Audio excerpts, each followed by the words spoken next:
Finally চলে এসেছে আমার বিয়ের ব্লগ। তো এটাই হচ্ছে আমার মানে বিয়ের সাজে আমাকে কেমন লাগছে, তোমরা আমাকে দেখে অবশ্যই জানাও যে আমাকে কেমন লাগছে বিয়ের সাজে, মানে কোণে সাজে আর কি।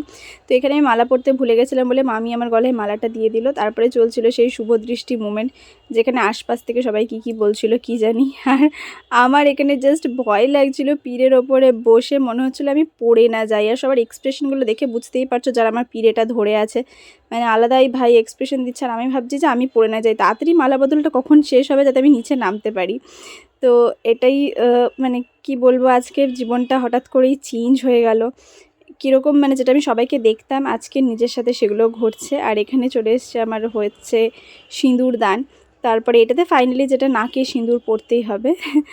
তো সিঁদুর দানের সময় কিন্তু নাকে সিঁদুর পড়েছে। এখানে আমি যখন বসেছিলাম আমাকে ডেকে আমার বোন বলছে, মামনদি তোমার কিন্তু নাকে সিঁদুর পড়েছে। আমি বললাম হ্যাঁ। ও যখন আমাকে পড়াচ্ছিল সিঁদুরটা আমাকে আগেই দেখেই ফার্স্টে বলছে এই তোমার নাকে সিঁদুর পড়েছে। আমি বললাম তাহলে ঠিক আছে। তো ফাইনালি হো গিয়া শাদি।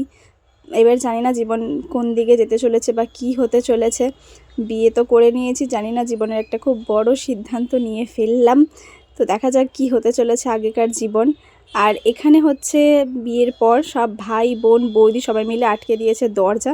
আর অনেক ডিমান্ড ওদের যে এত টাকা দিলে তবেই আমাদেরকে ভেতরে যেতে দেবে। তো ফাইনালি এটাই ছিল আমার বিয়ের ব্লগ। এর থেকে বেশি আর রেকর্ড করা সম্ভব হয়নি। দেখা হচ্ছে তোমাদের সাথে বিয়ের পর অন্য কোনো ভিডিওতে। ততক্ষণ সবাই খুব ভালো থাকবে। আর আমার ভিডিও কিন্তু অবশ্যই দেখতে থেকো। আর লাইক কমেন্ট করতে ভুলো না কিন্তু। দেখা হচ্ছে নেক্সট ভিডিওতে। টাটা।